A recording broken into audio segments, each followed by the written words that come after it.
So the court is looking at that case. A ruling has yet to be offered, but ultimately the final arbiter under the state constitution of how this gets resolved is the Minnesota House of Representatives. We determine our own membership. And so whatever the court says, we ultimately have to review it.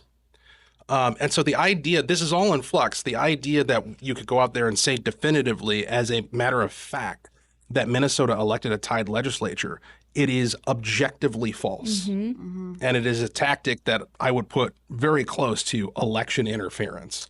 And while we're talking about this issue, we talked about the ability you guys have in the House to not seat Brad Tabke, right? If he were to say, the court says, oh, this is fine, we're not going to do another election.